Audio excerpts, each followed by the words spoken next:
Hello and welcome to the RANsquawk European Rundown for today, Thursday the 9th of December. Just going through now 11 o'clock here in London. A quick check around the markets, starting with the Asian session where we saw the Nikkei finish in minor positive territory with gains of around 0.5%, having seen a slightly improved print in the final Q3 GDP from Japan. Elsewhere, the Shanghai Composite finished in negative territory. Still a lot of fears there of impending rate hike to come at the weekend, given much of the Chinese press speculation throughout the week.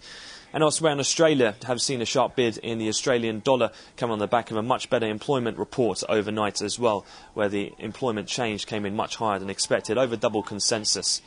In terms of so far, though, here in European session, equities still rather undecided in their direction at the moment, and we still remain in minor positive territory. Some slight outperformance seen in peripheral stock indices such as the IBEX and FTSE MIB, given the financials are still performing well on the sector breakdown.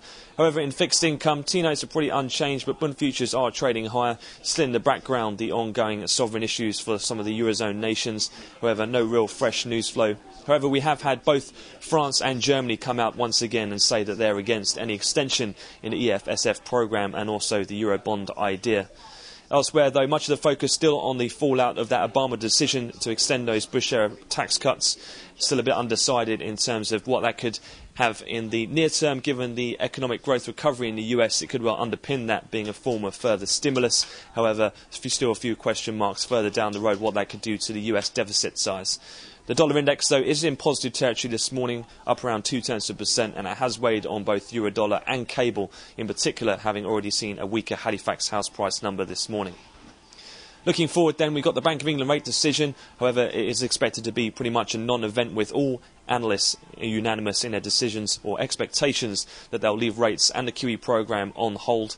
Elsewhere from the US, we'll have the weekly jobless numbers, also wholesale inventories. We've got another New York Fed outright Treasury coupon purchase, also with the final of the Treasury issuance for the week in the 30-year note for $13 billion. That concludes the morning wrap. We'll have another update at the European cash equity close. So for the time being, have a great trading day.